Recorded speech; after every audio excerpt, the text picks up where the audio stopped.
이제 소개받은 이승재인데요. 소개할 보험가 성함은 이제 실무자였습니다. 발행에 돈이 많아야 될 수 있는.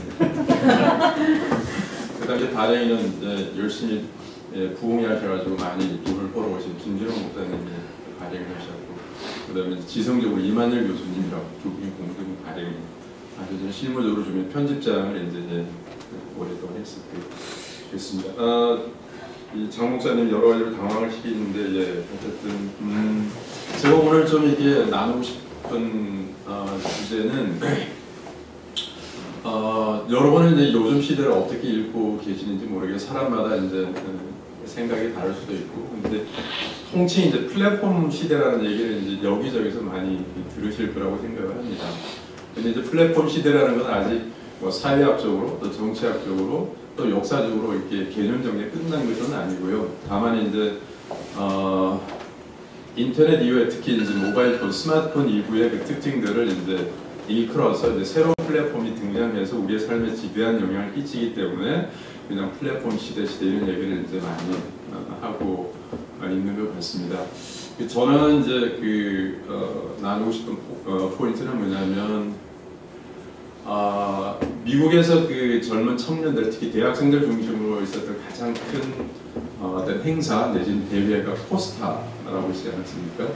코리안 스튜던트 인 아메리카. 그게 이제 1986년에 워싱턴 DC에서 이력을 시작해서 제가 1983년도에 대학을 들어갔는데 그때 80년대에 코스타 다녀온 사람이 있으면 굉장히 부러움의 대상이 되고 또 한때는 나도 커서 저 코스타의 강사로 가면 좋겠다라는 그런 꿈을 이제 꿀 정도로 이제 굉장히 큰 어떤 젊은이들에게 선망의 대상이었고 역할을 했던, 그때 1회 때만 참석했던 홍정일 목사님 이하 여러분들이 또 한국 교회의 어떤 뭐 목사님이시든 교수님이든 아니면 일반 사회 분야든 지도자로서 많이 활동하고 있는 그런 대회인데 그게 이제 2년 전에 30주년 하면서 이제 제가 간접적으로 들은 소식은 이제 코스타의 존폐에 대해서 이 대회를 꼭 해야 되느냐. 그리고 이제 거기는 상근자도 그동안 많이 있지 않았습니까? 그 대회를 1년에 한 번 하지만 그걸 위해서 조직위원회가 있었고 또 이제 그렇지만 굉장히 힘들다는 그런 얘기를 듣게 되었습니다. 왜 불과 30년 이제 지났는데 그렇게 뜨거웠던 코스타가 왜 그렇게 됐을까? 그런 생각들을 해보게 되고, 그럼 앞으로 우리가 청년들을 모아서 어떤 형식과 내용으로 그들을 뜨겁게 하고 할 수 있을까, 그런 고민들을 자연스럽게 하게 되는 것 같아요.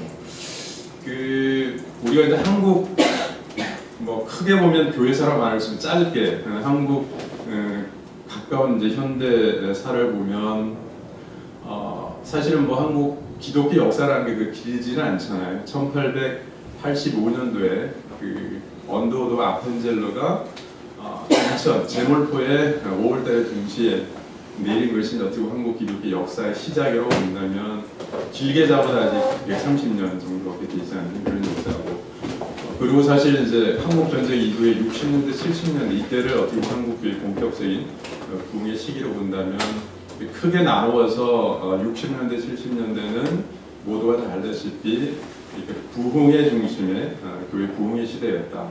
그때는 이제 주대도 가난에서 벗어나고 또 성령을 받아도 구원 받을 뿐만 아니라 치유와 축복이라는 이런 이제 기대들을 많이 갖고 교회가 성장했던 시기였다면, 제가 말씀드린 1980년대 들어서면서는 코스타로 상징되기도 하지만 코스타의 그 당시 이제 기치가 복음, 그다음에 민족, 또 하나 학문, 이런 아마 그 슬로건을 걸었던 것 같아요. 그래서 80년대, 90년대 특징은 저희 ESF도 모토가 성서 한국 그리고 세계 선교, 이렇게 이제 일종의 표가 바뀌게 되죠. 그러면서 80년대로 넘어오는 전에 가장 70년 큰 한국 교회사적으로 상징적인 이벤트라 그럴까요? 일이 이제 엑스포 74가 있지 않습니까? 그 CCC 김준곤 목사님이 이제 CCC 주최로 열었던 대회인데, 그것을 이제 뭐 어떤 평가는 여기서 관심사가 아니고 어쨌든 엑스포 74가 나중에 대학사에 크게 영향을 끼쳤던 가장 큰 것 중에 하나가 그룹 바이블 스타디입니다. 그러니까 저도 어릴 때 주일학교부터 뭐 교회를 다니고 중고등학교를 다녔지만 교회에서 성경을 배우고 어떤 프로그램이 있었지만 그룹 바이블 스터디라는 것을 들어본 적이 없었거든요. 근데 어쨌든 그 CCG를 통해 가지고 특히 이제 CCG 자체가 또 캠퍼스잖아요. 캠퍼스 크루세이드 포 크라이스트지 않습니까? 그런 이제 그래서 80년대 90년대는 자연스럽게 대학생들을 청년들을 중심으로 한 교회가 감당하지 못하는 그래서 그룹 바이블 스터디로 상징되는 그런 복음과 지성의 융합 또 세계를 품는 세계 선교 이런 어떤 비전들이 크게 이제 휩쓸었던 시기였다고 봅니다. 그러면 2000년 이후는 그럼 어떤 시대로 상징될 수 있을까요? 마땅히 표가 생각이 아마 안 날 겁니다. 저도 2000년대 이후는 뭐로 이렇게 70년대는 명확해요. 또 80년대, 90년대도 명확합니다. 근데 2000년대를 넘어서면 뭐 그냥 한국 교회 뭐 이렇게 다양하게 뭐 어렵다 어쩌다 굉장히 또 부정적인 뭐 기독교, 개독교 이런 소리는 들리지만 어떤 그 젊은이들을 중심으로 한 어떤 포커스할 수 있는 슬로건에는 뭐가 잡히지는 않아요. 또 왜 그럴까? 이런 고민들을 해보게 됩니다. 그러면 이제 오늘날 왜 우리가 플랫폼 시대라는 말을 쓰게 될 거예요? 그냥 물론 이제 학문적으로 정리하는 자리는 아닌데 다만 한번 우리가 이제 그 개념을 생각해 볼 필요는 있다고 생각해서요. 다음 페이지. 크게 우리가 이제 시대를 구분할 때 여러 가지 기준을 갖고 합니다. 예를 들어 우리나라 역사를 구분할 때는 대체적으로 이제 왕조가 바뀌면 이름을 바꾸게 되죠. 그러니까 BC에서 AD로 넘어갈 때에 우리나라는 여러분들이 잘 아는 삼국시대가 시작됩니다. 고구려, 백제, 신라가 나라의 꼴을 형성하는 시기가 대부분 다 BC 23년에서 AD 넘어가는 시기거든요. 그래서 고려로 넘어가기 900년대 이전까지 그래서 나중에 신라가 삼국을 통일하잖아요. 그래서 천년 신라 고도 천년 이런 표현을 씁니다. 그리고 이제 그 천년으로 넘으면 한 약 500년, 그러니까 900년부터 이성계가 조선을 세우기까지 약 한 500년 정도는 고려라는 시대. 그 다음에 이제 그 이후에는 1945년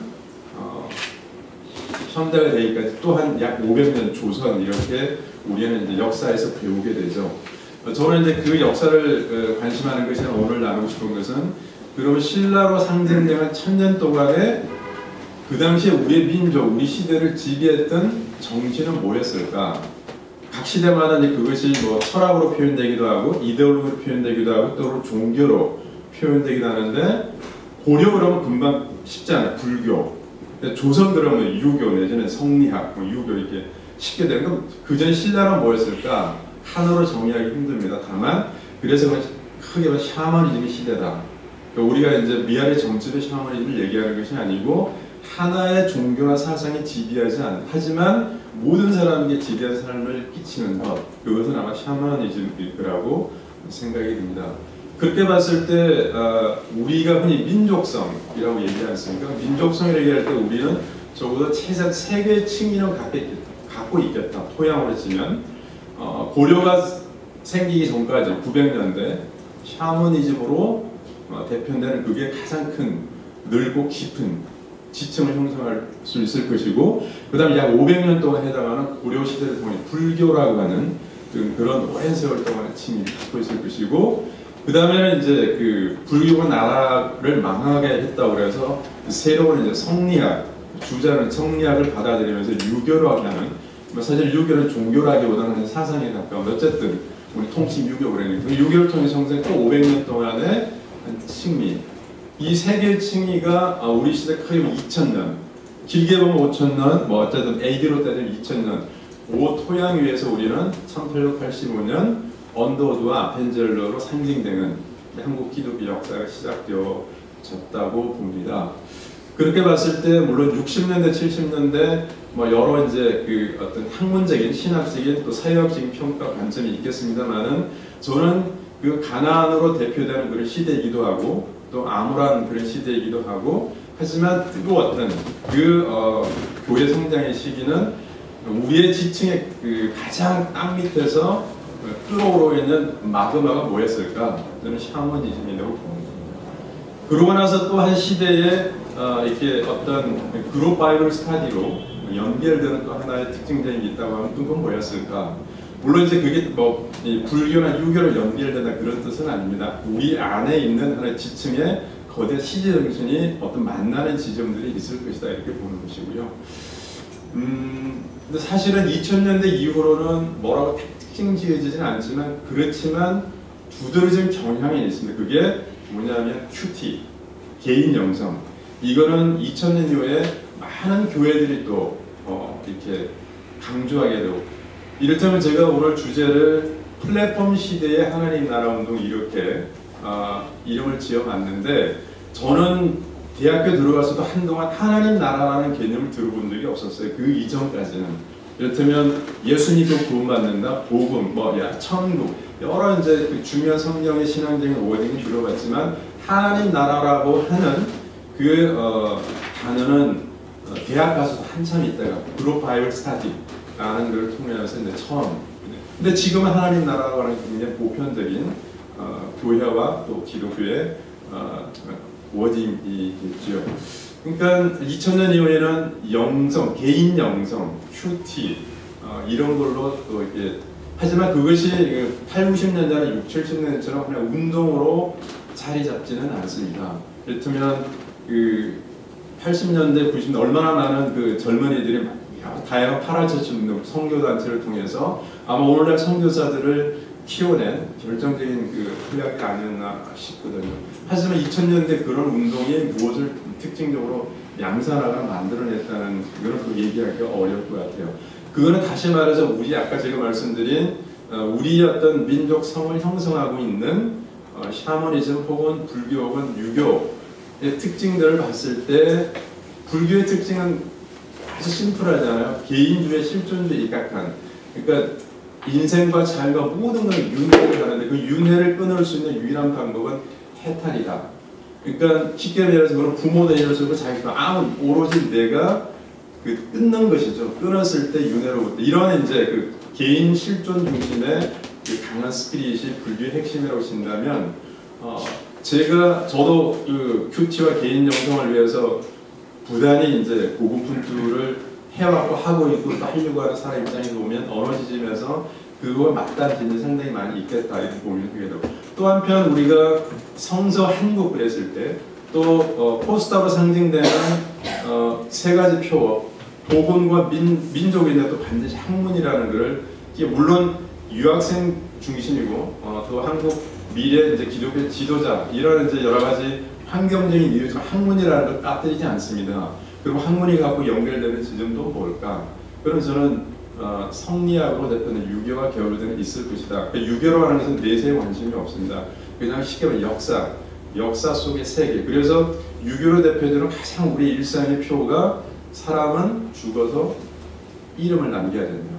역사의 오명을 남기지 마라. 이것은 이제 500년 동안 우리의 정신을 지배했던 가장 상식적인 이제 그런 이제 이야기일 수 있고, 그러니까 원래 이제 성리학을 성이라고 하는 것은 서양적인 바로 이제 성이 두 가지로 가잖아요. 이성, 감성 이렇게. 왜냐하면 동양에는 그런 구분하는 것이 없습니다. 성 자체가 마음 심자의 그러니까 마음이 살아 움직이는 것, 그게 이제 성이잖아요. 그럼 마음이 살아 움직이는 것은 지성도 있고 이성도 있고 감 다 있는 것이죠. 그건 이제 서구적 개념에서는 분리할 수 있겠지만 어쨌든 그런 이제 특징들을 갖고 있는데, 근데 오늘날 이제 플랫폼 시대라고 얘기를 합니다. 그러니까 제가 이제 이런 앞에 서론을 말씀드린 맥락은 뭐냐면, 이제 이 광장에서 근대로 넘어왔는데, 우리가 광장이라는 것은 적어도 서구 이렇게 문명사를 봤을 때 1500년대 자본주의, 그러니까 산업혁명이 일어나고 자본이라고 하는 새로운 어떤 시대를 낳기 전의 시대는 모세의 성막 앞에 광장으로 상징되는 그것이 하나의 우리가 유럽을 여행해 보면은 성당이 있으면 반드시 그 앞에 작든 크든 광장이 있습니다. 그리고 우리는 성막은 단순히 그 앞에 그냥 그 성막에서 제사만 지내는 것이 아니라 제사를 할 때 많은 백성들이 모여 하는 재판도 있고 시장도 열리고, 그러니까 모든 정보와 시장이 나누어지는 정치 사회적 모든 행위가 이루어지는 곳, 그것을 이제 통칭해서 우리가 광장이라고 말할 수 그러니까 오픈 스페이스인 거죠. 근데 이것이 사라집니다.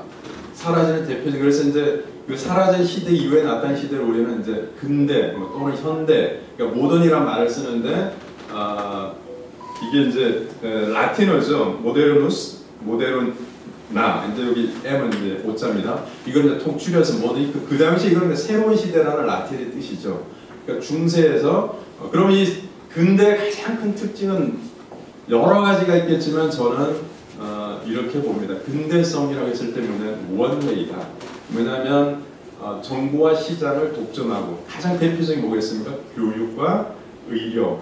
그러니까 요람에서 무덤까지 내가 가르치는 대로 교육을 받고 근대인이 되면 요람에서 무덤까지 너를 행복하게 살게 해주게. 다만 내가 주는 것을 그것이 뭐가 됐든 교육이 됐든 이념이 됐든 상품이 됐든 뭐가 됐든 정부와 시장을 독점해서 주는 것을 받게 되는 이게 이제 큰 특징이라고 할 수 있겠습니다. 이 근대성이 적어도 최근까지 500년 동안 우리의 모든 어떤 정치 사회 체계를 이루어가는 핵심이 아니었나 싶습니다.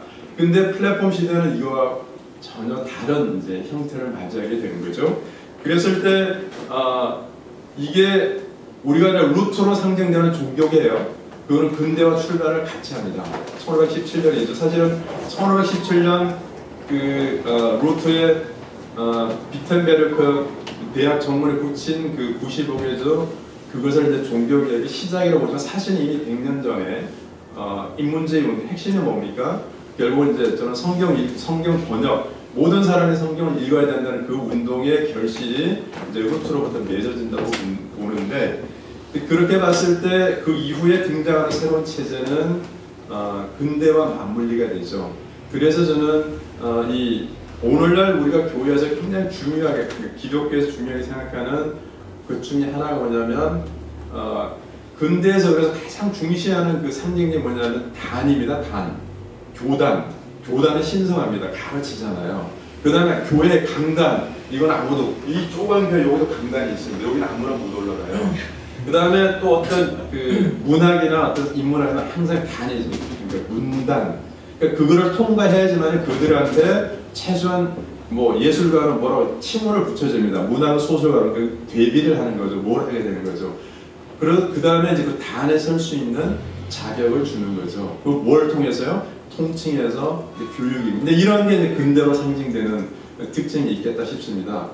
근데 여러분 알다시피 두글이 뭐 아무도 누가 그 용인해 준 없어요. 그들은 그냥 보이지 않는 사이드 공간에서 그냥 거대한 공간을 그냥 열어놨을 뿐인데 지금 전 세계를 집어삼키는 공룡이 되고 있고요. 아마존 그들은 단 상품 생산 단 하나도 하지 않습니다. 그냥 뭔가 이렇게 공간을 열어놨는데 온갖 인간들이 와가지고 이런 특징, 그건 뭡니까? 그래서 정부와 시장이 창조예요. 그러나 왜 창조란 말을 쓰냐면 근대는 기업이 물건을 생산하자, 극대화하자. 내가 만든 상품이 최고니까 이걸 써라. 뭐 이런 이제 특징이 있죠. 하지만 오늘날 이 플랫폼 시대를 대표하는 기업을 갱토라 그러죠. 4대. 그 4대 기업은 자기들이 직접 뭔가 만든 것이 단 하나도 없습니다. 그냥 눈에 보이지 않는 마치 이게 대동강 물장소처럼 사이버 공간에서 그냥 넣고 대신 와서 사용료나 내라 마음대로 해라. 이런 식의 특징이잖아요. 그러면서 이제 거대한 기업이 돼버려요. 새로운 생태. 그래서 이제 플랫폼을 다른 용어로 이제 생태계란 말을 많이 쓰는 이유가 해놨는데 뭐 이렇게 그냥 공간 하나 열어놨는데 누가 와서 교회다 짓고 시장도 열고 뭣도 하고 이렇게 생태계를 스스로 만들어 간다는 것이죠. 이런 이제 우리 시대를 이제 맞이하고 있습니다. 그러니까 보통 제가 서두에 시대를 구분하고 내지는 또 무슨 어떤 시기를 구분하고 여러 할 텐데 다만 물론 나중에 사후적으로 역사에서 최종적으로 정리를 하겠습니다만은 근본적으로 체제와 사상이 바뀌어야 돼요. 그러기 전에 시대가 바뀌었다고 얘기하자. 그러니까 뭐 계속 모던이었어. 거기다가 이제 뭐가 좀 특징이 있으니까 포스터 모던이었다, 뭐가 떴다 하지만 그건 역시 다 모던 안에 있는 거예요. 이제 포스터 모던이라는 말은 더 이상 아마 조만간에 쓰지 않게 될 것입니다. 왜? 모던이라는 자체가 없어져 포스터는 의미가 없거든요. 이제는 새로운 플랫폼이라는 이 단어가 어떤 식으로 자가 발전하지는 모르겠어요. 하지만 이제는 플랫폼이라는 말을 쓰지 더 이상 모던이라는 말을 쓰지 않습니다. 그러면 이런 시대 속에서 우리가 젊은이들을 예를 들면 한 곳에 모아가지고 그들에게 복음과 영성과 뜨거움을 주는 걸 어떻게 해야 될 것인가. 이제는 더 이상 근대적인 방식으로 원웨이, 가장 대표적인 무슨 대회를 열어서 몇 박 며칠을 정해서 좋은 주제와 또 기도로 준비해서 좋은 강사와 목사에서 준 이런 시대는 이제는 더 이상 워킹하지 않을 거다. 그러니까 루트의 종교개혁, 그러니까 종교개혁으로 상징되는 그것이 그 시대 흐름과 만약에 역류하는 것이었다면 종교개혁은 성공하지 못했을 것입니다. 그러니까 제가 말씀드리는 것은 이제 직접적인 의미의 어떤 그 하나님 나라 이 그런 전체적인 어떤 틀에서 이제 생각을 해보자는 겁니다. 그랬을 때 하나님이 하나님 나라를 이루어 가는 데 있어서는 그 시대의 큰 흐름의 시대 정신을 거슬러 적은 단 한 번도 없다. 우리가 역사를 들이다 봤을 때 그 흐름 속에서 하나님 나라를 어떻게 이루어 가셨는지를 우리는 읽어낼 수 있는 것이거든요. 그럼 그렇다면 우리가 제가 이제 지금 말씀드리는 것은 젊은이들을 어떤 형식 속에서 우리가 이들과 함께 할 수 있을 것인가. 저는 거기에만 이제 포인트를 두고 생각해 봤을 때 더 이상의 근대적인 방식으로 많은 사람들을 좀 이제 거치게 표현해서 때려 모아놓고 일방적으로 메시지를 전하는 방식은 더 이상 워킹하지 않을 것이다. 그럼 어떻게? 그런 플랫폼 시대의 거대한 시대적인 스피릿 흐름에 맞아야 될 것이다. 그래서 저는 이제 몇 년 정도 혼자 상상하고 또 만나는 분들하고 나누는 게 뭐냐면 제가 사실 아름다운 게 아까 소개할 때 예산을 확보해놨다. 그건 뭐냐면 아름다운 교회에서 청년 연합운동을 해서 이제 사람들이 모일 때 먹고 자고 하는 숙식비 이런 거는 다 아름다운 걸 제공하겠다는 그런 이제 그 허락을 받아놨는데 그러면 내용은 어떻게 할 것인가. 예전처럼 몇 월부터 며칠까지 강사는 누구 주제로 오니까 모이십시오. 그런 방식은 더 이상 아니다. 그럼 어떻게? 예를 들면 나그네라는 주제로 2019년도에 청년들의 수련회나 캠프를 한다고 했을 때 뭐냐면 여기 계신 목사님들이 자기 교회에 청년 3명이 됐든 5명이 됐든 나그네에 대해서 성경적인 공부를 하는 것이죠. 그러면 그룹이 5명이 10명이 할지 50명이 모이겠죠. 그럼 이 5명이서 오는데 와서 누구도 그 주제를 가지고 설교하거나 가르치는 사람은 없습니다. 단 50명이 자기가 와서 다 자기가 스피치를 해야 돼요. 1년 동안 배운 자기가 나그네에 대해서 자기가 스피치하는 거예요. 근데 그냥 스피치하라고 하면 어떤 사람 1분, 어떤 1시간 중구난방이 되잖아요. 이제 제한을 줍니다. 반드시 영상물로 만들어 와야 된다. 시간은 3분에서 길게는 12분까지. 그러니까 제가 3분 12분 시간을 주는 거는 제가 이제 영화 전문가이기 때문에 혹시 그 중에 작품이 나오면 어디 제출할 때 3분 내지 12분이 제일 좋거든요. 너무 길어도 무조건 너무 짧아도 하는데. 그건 이제 농담이고 어쨌든 그 정도 시간에는 3분이면 할 수 있는 게 다 할 수 있고요. 좀 길면 12분도 또 다 할 수 있어요. 너무 길어도. 그러니까 50명 이상의 사람들이 자기 얘기를 다 하려면 그 정도의 레인지면 되겠다. 그러면 3박 4일이면 오전 오후 섹션 나눠가지고 순서로 왜냐면 3분이면 많은 사람이 볼 수 있는 거예요. 근데 그걸 축제로 갈 수 있어요. 아름다운 교회 다 광고해요. 아름다운 모든 교회 왜냐면 3분 영상 누가 뭐 이렇게 해서 청년들이 주치기장 와서 듣고 보고 하는 거 누구나 다 할 수 있다. 이렇게 오픈 공간을 만들어서 그렇게 해서 나와 다른 사람이 지역 다르지만 함께 모여서 같은 주제로 1년 동안 고민했다는 걸 나누는 거죠. 누구를 통해서? 본인들을 통해서. 이런 이제 컨셉을 저는 생각을 해보게 됩니다. 그리고 다음에 그런 주제는 어때요? 거기 모인 사람들이 알아서 정하는 거예요. 저는 분명히 뭔가 그 속에 워킹하는 게 있을 것이고 그리고 이게 영상물이기 때문에 대신 이걸 만드는 경험이 없으면 뭐 핸드폰으로 찍어도 아니면 카메라 찍어도 아니면 어떤 형식은 모놀로그에도 어떤 다큐멘터리 어떤 거는 심지어 드라마 대본에서 드라마 아무 상관 제한을 줘요. 그냥 본인 대신 5명이 한 팀이면 이 5명이 공동 작업을 해라. 왜냐면 5명이 한 작품을 만드는 의미가 아니고 5명이 자기 작품 안에 4명 반드시 스텝으로 이 한 명을 위해서 서포트해주라. 공동체적으로 워킹을 한다는 것이죠. 그러니까 다 자기 작품을 가져오는데 단 이 작품을 만들 때 4명에서 스텝으로서 반드시 함께 해주라. 그러니까 그럼 오프닝은 뭘로 트냐? 저는 이거를 다 돌아다니면서 이 모든 과정을 찍어서 오프닝에 다큐멘터리 띄워주는 거, 이게 오프닝 예배 시간에 영상이 되겠다. 예를 들면 이제 그런 것이죠. 그러면 이 50편의 작품 중에 반드시 스타 작품이 하나 나올 수밖에 없어요. 왜냐면 우리는 모르지만 그 중에 분명히, 그리고 어떤 좀 미학적으로 기술적으로 필요한 게 있으면 그거는 저희가 도와주겠다. 그래서 제가 아름다움의 장비도 다 구입해놨어요. 그리고 필요하면 편집이나 이런 것들은 전문가를 통해 가지고 가르쳐 주겠다. 모일 필요 없잖아. 인터넷에서 그분 통해 가지고 필요할 때 만약에 편집하고 후반담에 그때 와서 룸을 쓰게 해줍니다. 그거는 이제 주최하는 저희 어른들이 그 정도의 돈은 있으니까, 그 정도로 우리 해줬으니까, 저는 젊은이들 오직 공부와 자기 아이들을 통해서 그거를 좀 더 가져오는 것. 이런 식의 저는 이제 그 다음에 이거는 유튜브에 다 올릴 수 있고요. 아까 CTS에서 오셨는데 먼저 한국 뉴욕 CTS 방송하고 같이 조인해가지고 이걸 다 그때 수련회 있었던 모든 내용을 다 올릴 수도 있고요. 그 다음에 그 중에서 정말 괜찮은 또 그냥 우연히 찍어왔는데 너무 미학적으로 좋아. 그럼 그걸 영화제에 내보낼 수도 있는 거고요. 그거는 이제 본질은 아니지만 어쨌든 젊은이들이 자기가 놀고 향유하고 하는 방식, 그것의 플랫폼 시대에 맞는 내전 수련회, 내전 대회, 내전 무엇이겠다라는 걸 그냥 저는 하나의 이제 그 컨셉으로, 대안으로 그냥 이렇게 나눠주시면 좋겠다, 나눴으면 좋겠다라고 말씀드리기 위해서 오늘 나왔습니다. 예, 제 말씀 여기까지. 감사합니다. 혹시 좀 여러분들에게는 굉장히 새로운 생각일지도 모르겠어요. 굉장히 새로운 어프로치도 모르겠는데, 혹시 질문 있으면 5분 이내에 질문 Q&A 잠깐 하도록 하겠습니다. 혹시 질문 있으면 질문해 주시면. 질문은 아니고 그 아까 5명을 그러니까 팀 사이트 말씀하셨잖아요. 그거 굉장히 좋은, 저한테 좋은 아이디어인 것 같아서 땡큐.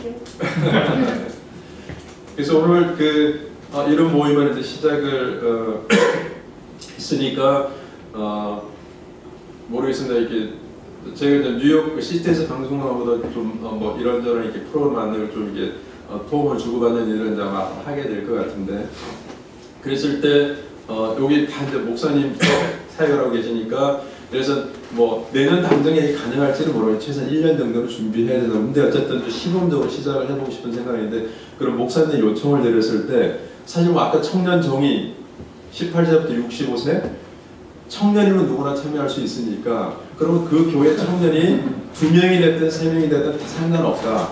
다만 이런 주제와 형식을 가지고 대신 반드시 그 준비는 해가지고 오셔야 되고, 그거를 성경 공부라고 영도 리드하는 거는 목사님이 해주셔야 된다. 그러면 모두가 다 참여할 수 있고, 그럼 이 대회가 거듭될수록 여러분 요즘 TD 이런 있지 않습니까? 그러니까 1년 내내 온라인에서 1년에 한 번 정도 큰 오프라인에서 모입니다. 회비가 2,500불, 3,000불이라도 5분 만에 동나요. 왜냐하면 빌 게이츠를 그 현장에서 만날 수 있고 뭐 이런 이제 그 이벤트를 하지 않습니까? 그러니까 저희들도 만약에 이것이 쌓인다면 전 세계 온라인 공간에서 영상을 얼마든지 할 수가 있거든요. 대신 우리는 또 함께 모여야 되잖아요. 그렇게 1년에 한번 모였을 때 저는 새로운 형식의 엄청난 어떤 대회, 거기에 더 이상 누가 가르치는 사람 없다. 참여하는 사람이 자기의 목소리를, 옆에 있는 목소리를 들을 뿐이다. 하지만 엄청난 새로운 생태계가 형성될 것이다. 근데 그런 오해 플랫폼 시대이니까 이렇게 말씀드릴 수 있습니다.